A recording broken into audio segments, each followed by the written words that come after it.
The golden sands of Egypt have always hidden more than just bones and stone. They hide the financial ruins of a superpower that once believed it was eternal for thousands of years.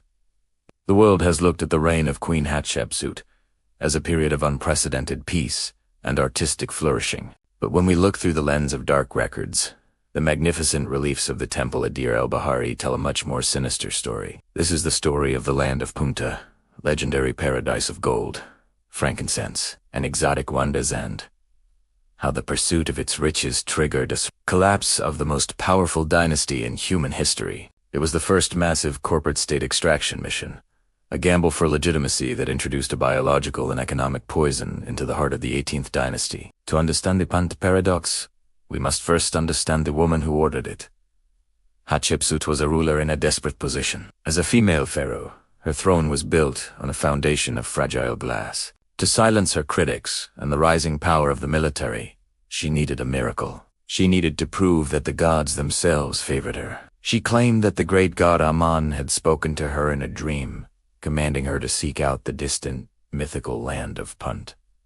But this was not a religious pilgrimage. It was a high-stakes economic rebranding. She bypassed the traditional trade routes controlled by northern merchants, effectively launching a hostile takeover of the luxury goods market. She spent years draining the royal treasury to build a fleet of 5 massive deep-sea vessel ships that were far larger and more expensive than anything Egypt had ever constructed. The debt was immense before the first sail was even raised. The voyage itself was a logistical nightmare that stretched Egypt's resources to the breaking point. Thousands of sailors, soldiers, and diplomats had to be fed and paid for months. When the fleet finally reached the shores of Punt, believed to be somewhere in the Horn of Africa, the extraction began. The reliefs showed the inhabitants of Punt looking on in shock as the Egyptians loaded their ships with everything that was unnailed down. They took 31 live frankincense trees, their roots carefully packed in basketsa.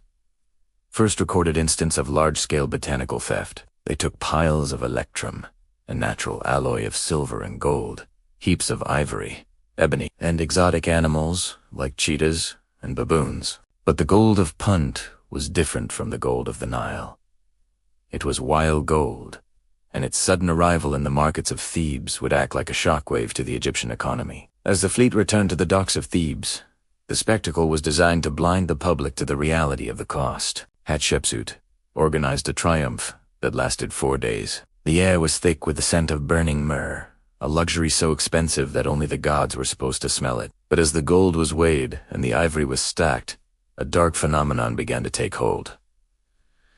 Ancient hyperinflation. For centuries, the Egyptian economy had been based on a stable exchange of grain and copper. By flooding the elite circles with an unprecedented amount of Puntite gold, Hatshepsut unintentionally devalued the currency of the common man. The price of basic necessities like linen and oil began to creep upward. While the nobles in the palace were wearing Puntite gold, the farmers in the fields found that their labor was worth less than ever before. The Punt boom was a bubble, and it was the poor who would pay the interest. But there was something even more dangerous than inflation hiding in the holds of those ships. The land of Punt was a biological frontier, a place of tropical heat and unknown pathogens. When the Egyptian expedition interacted with the people of Punt, they didn't just exchange gold, they exchanged microbes. Shortly after the return of the fleet, the historical record begins to show a disturbing trend. The 18th dynasty, once known for its robust warrior kings, suddenly becomes a lineage of frailty. We see the emergence of mysterious skin conditions,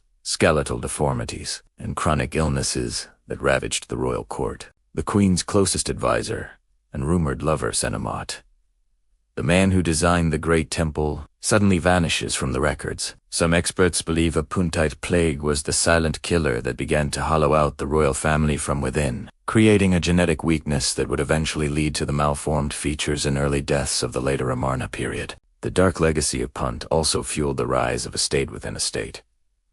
To justify the enormous cost of the mission, Hatshepsut gave the lion's share of the cargo to the Temple of Ammon.